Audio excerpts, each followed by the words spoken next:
Hello dear students, welcome to the official YouTube channel of the Home Academy. JKSSB examination के लिए हम modern history पढ़ रहे हैं और मॉडर्न हिस्ट्री में आज हम रिवोल्ट ऑफ 1857 के टॉपिक को कंप्लीट करेंगे। होम एकेडमी की वेबसाइट www.homeacademy.in पे विजिट करेंगे स्टडी मटेरियल के लिए, एमसीक्यूज की प्रैक्टिस के लिए। तो आज का टॉपिक जो है रिवोल्ट ऑफ 1857 है।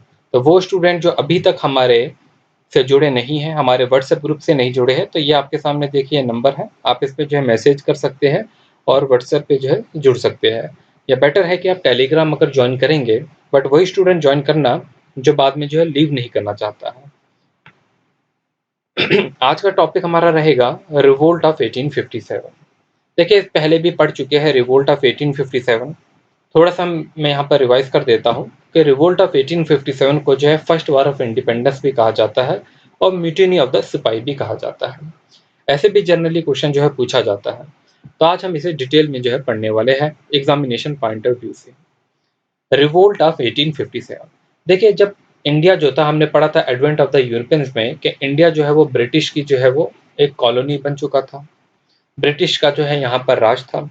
तो दो पावर्स इस वक्त, एक तो ब्रिटिश थे जो कि यहाँ पर रूल कर रहे थे और दूसरे इंडियन पब्लिक थी। इंडियन पब्लिक ने रिवोल्ट ऑफ 1857 को कहा फर्स्ट वार ऑफ इंडिपेंडेंस, कहा कि ये आज़ादी की जो है वो पहली लड़ाई है। ब्रिटिश की अगर हम बात करते हैं, वो कहते हैं इसे म्यूटिनी ऑफ द सिपाही। म्यूटिनी ऑफ द सिपाही का मतलब वो उनका ये कहना था कि जो सिपाही है, जो कि ब्रिटिश सेना में जो है वो कुछ लोग जो है इंडियन भी जो है काम कर रहे थे, उनका ये विद्रोह था, उनका एक इनडिसिप्लिन था। ठीक है, उसे उन्होंने कहा कि जस्ट जो है ये वार ऑफ इंडिपेंडेंस नहीं है, बल्कि जो स्पाइस जो है उनका जो है ये एक इनडिसिप्लिन है। सिपाही का क्यों? क्योंकि आप जानते हैं, क्या पढ़ेंगे आगे, कि पहली बुलेट जो चलाई थी वो मंगल पांडे ने चलाई थी, जो कि सोल्जर थे 34 रेजिमेंट के। 29 मार्च 1857 को चलाई थी बैरकपुर यानी कि बंगाल में। तो सिपाहियों ने बेसिकली जो है ये विद्रोह किया था। बड़ी थ्योरी में क्या लिखा है, देखिए, revolt of 1857, also regarded as India's first war of independence, was an extremely important event in the Indian history. It was initiated by the सिपाही of the company, तभी तो कहा हमने इसे mutiny of the सिपाही। ये किसने शुरू किया था? सिपाही of the company। और वो किस कंपनी के थे? 34 रेजिमेंट के जो है सिपाही थे। which arises the accumulated grievances of the people against the company's administration and their dislike for the foreign regime। अब लोग जो थे फॉरेन रेजिम से जो है तंग भी आ चुके थे, कंपनी के एडमिनिस्ट्रेशन के खिलाफ जो है वो प्रोटेस्टें भी जो है हुआ करती थी। रिवोल्ट ऑफ 1857 में आपको बेसिकली क्या क्या पढ़ना है, जहां से क्वेश्चन आते हैं। पहला तो है इसके काजेज के बारे में आप पढ़ेंगे, इसके काजेज में से क्वेश्चन पूछा जा सकता है। अब इसके नेचर्स के बारे में कि किस टाइप का नेचर था, इसमें क्वेश्चन जो आ सकता है। फिर हम इसके जो है वो आउटकम्स देखेंगे कि आउटकम्स में से भी जो है क्वेश्चन आता है। तो यही 3 टॉपिक जो है यहाँ पर जो है हमें बेसिकली पढ़ने हैं। इन टॉपिक में आने से पहले कुछ ऐसी छोटी चीजें जो कभी-कभी जो है वो वन लाइन फैक्ट्स में पूछी जाती है, वो हम कवर करेंगे।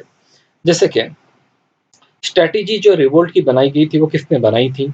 हमारे पास जो है रानोजी बाबू है एंड अजीमुल्ला खान जो थे लंदन में, इन्होंने बनाई। They want to start the revolt on 31 May 1857, लेकिन जो है रिवोल्ट को फाइनली जो है वो 10 मई को जो है वो स्टार्ट कर दिया गया था। उसके अलावा हमारे पास आप जानते हैं मुगल एम्परर जो थे, इससे रिलेटेड कौन थे? बहादुर शाह जफर थे उस टाइम, जिनको जो है इसका लीडर भी बना दिया गया था रिवोल्ट ऑफ 1857 का। ब्रिटिश के आर्मी चीफ कौन थे? उसका जॉर्ज जो है एनिसन जो थे वो ब्रिटिश आर्मी चीफ थे।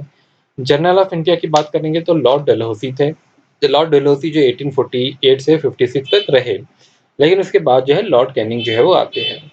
तो ये वो पॉइंट्स हैं जो कि अगर वन लाइन में कहीं पूछ लिया तो आपको फैक्ट्स बेस्ड जो है वो याद होने चाहिए। अब अगर रिवोल्ट से रिलेटेड कुछ बुक्स भी लिखी गई है, उन बुक्सों के बारे में भी हम देख लेते हैं।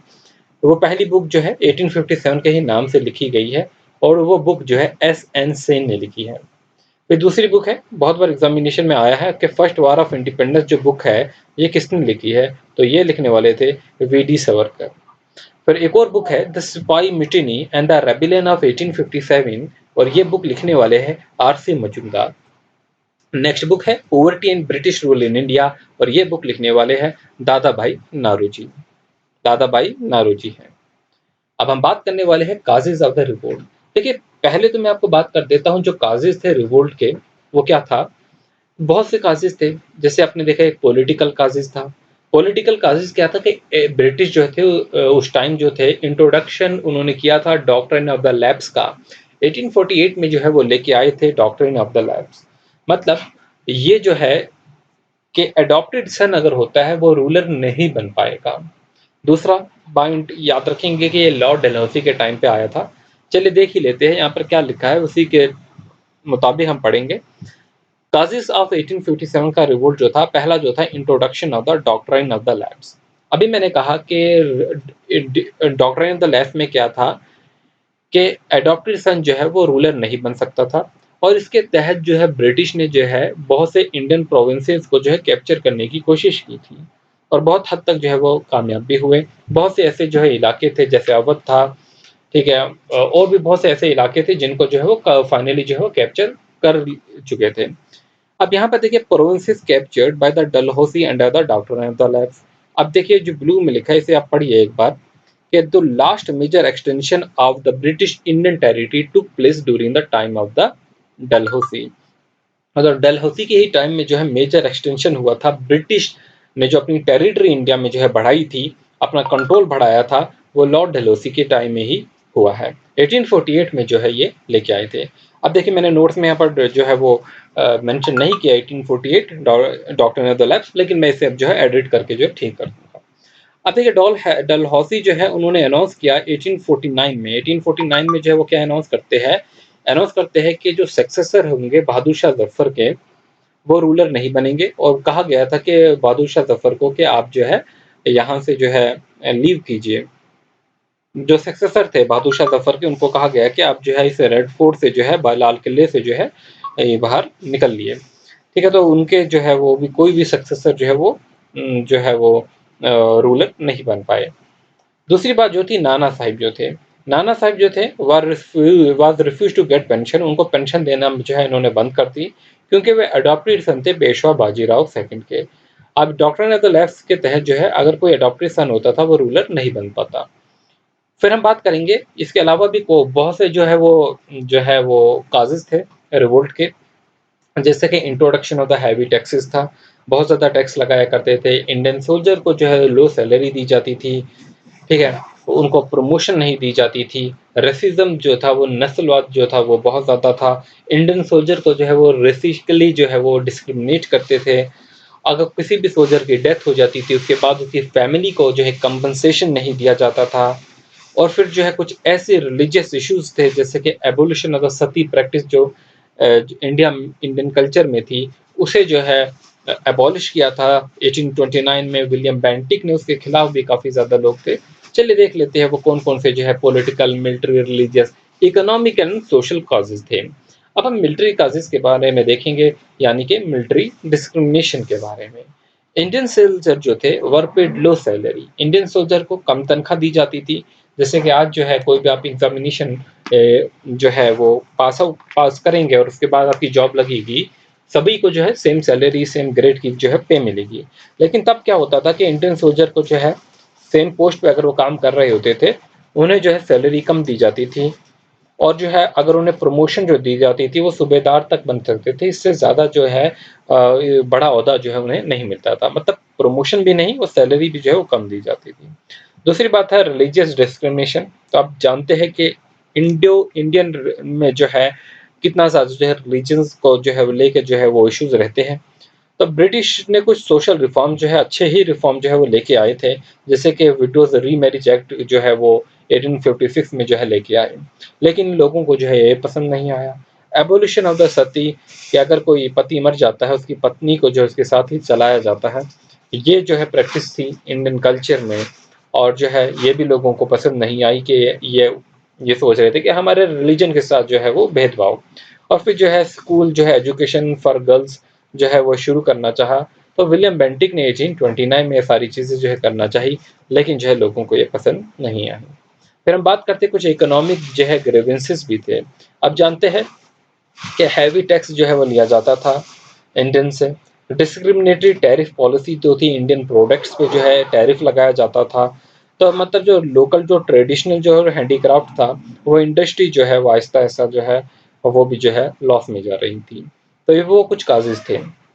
लेकिन हम देखिए, अब डॉक्ट्रिन ऑफ द लैब से कुछ ऐसे प्रोविंसेस थे जिनको कैप्चर किया गया। उनमें पहला जो है सतारा आता है, फिर सांबरपुर आता है, जेतपुर आता है, बागत आता है, उदयपुर आता है, झांसी आता है। इनके नाम जो है आप याद रखेंगे कि इन प्रोविंसेस को जो है वो कैप्चर करने की कोशिश की गई थी, नागपुर और अवध।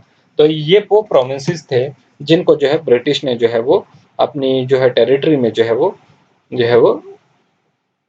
है कैप्चर करने की कोशिश की।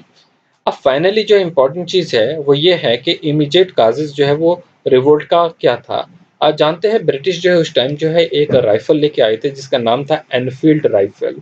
एनफील्ड राइफ़ल जो एक फ़ेमस कहानी है ग्रीस कार्टरेज की, वही जो था एक इमीडिएट काज था। तो फ़ेमस जो है कार्टरेज जो इंसिडेंट जो था ब्रिटिश रूल में हुआ इंडिया में, वो इमीडिएट काज था रिवोल्ट ऑफ 1857 का। इंडियन जो सिपाही थे बैरकपुर के were given cartridge which were rumored to be greased with cow और पीआईजी फैट। अब ये कार्टरेज जो थी, ये कार्टरेज जो खोली जाती थी मुंह से, अपने दांतों से इसका पैकेट को काटा जाता था। और यहाँ पर जो है इस कार्टरेज में जो है कॉस्ट बचाने के लिए जो है उन्होंने प्लास्टिक की जगह जो है फैट्स का जो है वो यूज़ किया। और आप जानते हैं कऊ जो है वो हिंदूज के लिए जो है वो सेक्रेट है, और जो है पीआईजी जो है वो इस्लाम में जो है हराम है। तो दोनों जो है इससे जो है नाराज थे। तो ये जो है उन्होंने कहा कि हमारी जो रिलीजियस सेंटिमेंट्स है वो हर्ट हुई है इस काम से, तो ये हमारे लिए जो अनहाइजेनिक है, मुस्लिम ने कहा। ठीक है, तो इसी तरीके से कऊ जो है वो होली है हिंदूज के लिए। तो यहाँ पर जो है वो एक इमीडिएट काज जो है इसे माना जाता है रिवोल्ट ऑफ 1857 का। एज अ रिजल्ट जो है वो क्या होता है, मंगल पांडे, आप सुने होंगे नाम मंगल पांडे। मंगल पांडे जो थे ये वो थे जिन्होंने पहली गोली जो है वो चलाई थी। फर्स्ट टाइम जो है बुलेट जो है वो फायर की गई थी मंगल पांडे के जरिए। बैरकपुर में जो 29 मार्च 1857 को, बैरकपुर कहाँ पर है, बंगाल में है। तो देखिए मंगल पांडे इन जो है was an Indian soldier who played a key role in the event immediately preceded the outbreak of the Indian Rebellion of 1857। अब इनके बारे में थोड़ी सी बातें याद रख लीजिए। He was the sipahi of infantryman in the 34 Bengal native infantry में। तो ये भी आ सकता है कि 34 में थे, 35 में किस रेजिमेंट के सिपाही थे, ऐसा क्वेश्चन जो बन सकता है, तो याद रख लेंगे। ठीक है, अब जो है पहला जो स्पार्क था, पहली जो चिंगारी जो थी रिवोल्ट की, वो कहाँ से निकली थी, इसी बैरकपुर से।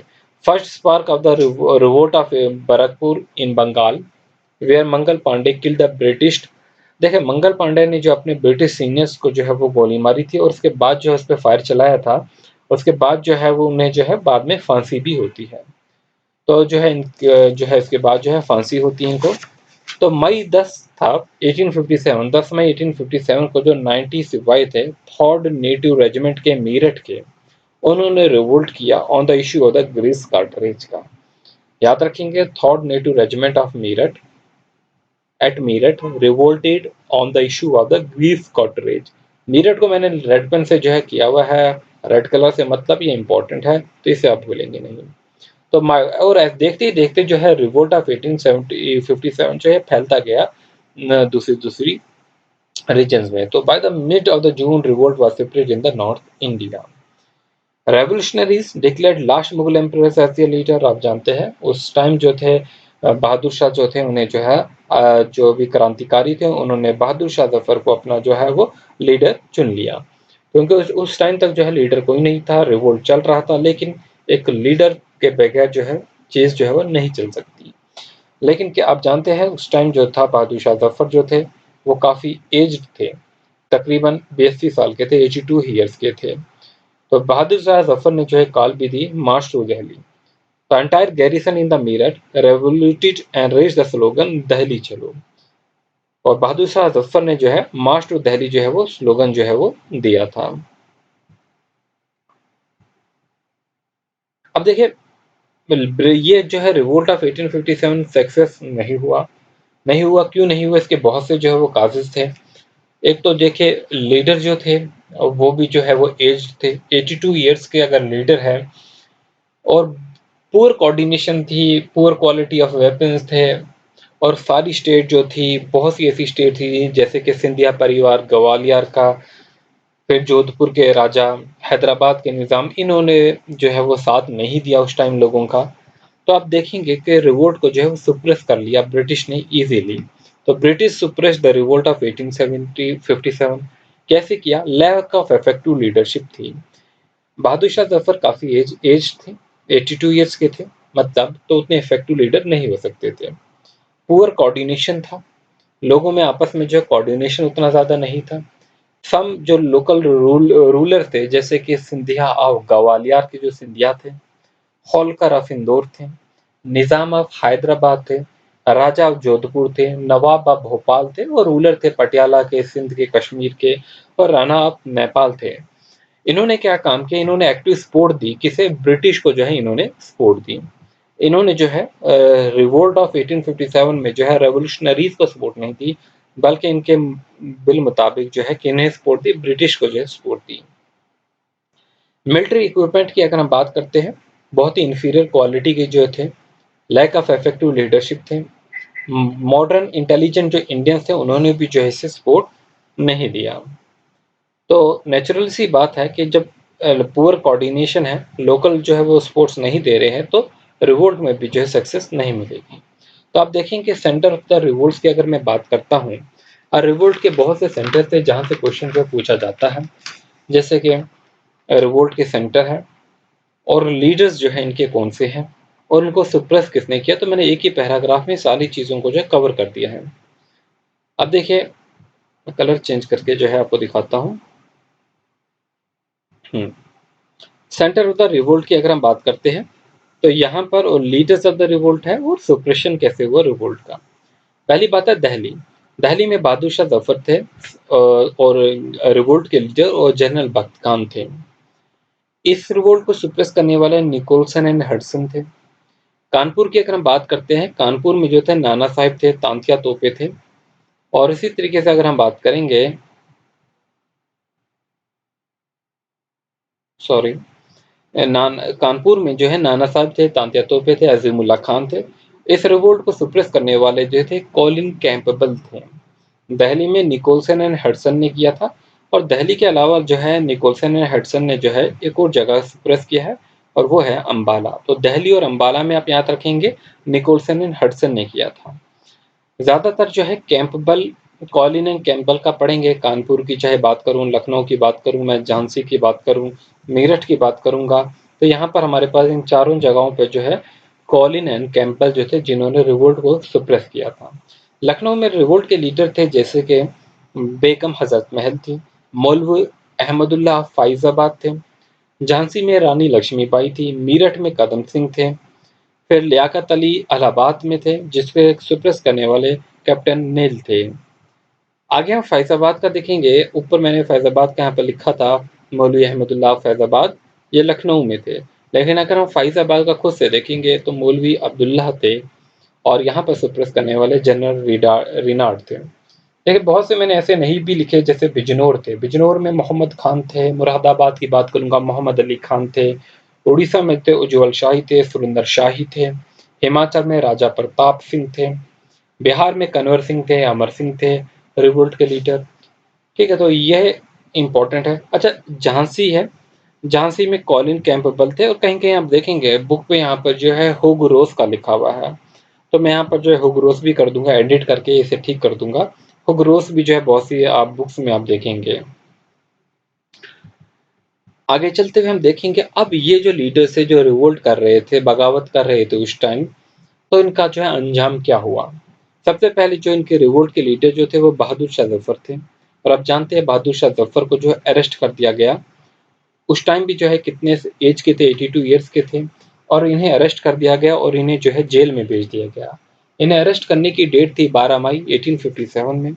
हमायूं टॉम से इन्हें अरेस्ट किया कर दिया, बाई निकोलसन एंड हडसन ने इन्हें अरेस्ट किया, और बाद में इन्हें जो है रंगून की जेल, रंगून कहाँ पर है? बर्मा में है, म्यांमार में है, यहाँ पर भेज दिया गया ब्रिटिशर्स के जरिए, जहाँ पर जो है इनकी डेथ हो गई 1862 में।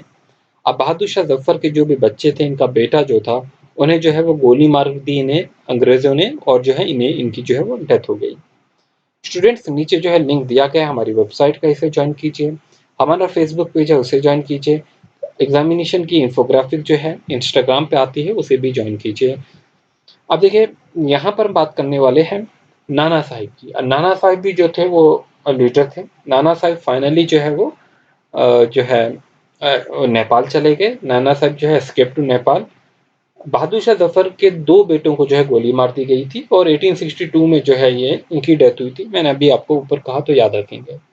रानी झांसी जो थी लक्ष्मीबाई, ठीक है, ये जो है लड़ते हुए जो है बैटलफील्ड में जो है इनकी डेथ होती है। टांटिया तोपे की मैं बात करता हूँ, was captured and executed on 15 अप्रैल 1859 में जो है इन्हें कैप्चर किया गया और इन्हें जो है जेल में सॉरी जो है इन्हें फांसी दी गई। इन्हें भी फांसी दी गई थी। आप जानते हैं कि मंगल पांडे जो है उन्हें भी फांसी दे दी गई थी।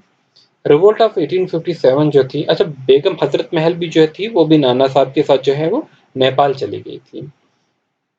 उसके बाद जो है रिवोल्ट ऑफ 1857 जो है एंड होता है by the execution of Tantia तोपे। तांतिया तोपे की फांसी के बाद जो है रिवोल्ट ऑफ 1857 जो है वो एंड होता है। तो होपफुली ये वीडियो जो है आपको पसंद आई होगी। ये यहाँ पर जो हमने आज रिवोल्ट ऑफ 1857 से क्वेश्चन जो है वो कर लिए है। देखिए, मेरी बुक है यहाँ पर जो है, इसमें तकरीबन जो है हम यहाँ पर एमसीक्यूज अपने नोट जो है वो प्रिपेयर कर रहे हैं अच्छे से फ्यूचर के एग्जामिनेशंस के लिए। यहाँ पर एमसीक्यूज जो है तकरीबन जो है 400-500 से ज़्यादा जो है एमसीक्यूज जो है वो डिटेल सोल्यूशन के साथ होंगे और 400-500 एमसीक्यू जो है हिस्ट्री के जो है वो प्रैक्टिस के लिए दिए जाएंगे, जिनके आंसर भी जो है लास्ट में दिए जाएंगे। शॉर्ट नोट्स भी रहेंगे इसमें। तो कंप्लीट जो है ये प्रिपेयर हो जाए आपके एग्जामिनेशन से पहले, यही उम्मीद है। इसमें काफ़ी टाइपिंग जो है ये करनी पड़ती है, आप जानते हैं। तो मैं जितने भी अपने नोट्स हैं उन्हीं को अरेंज कर रहा हूँ। Thanks for watching, wish you good luck.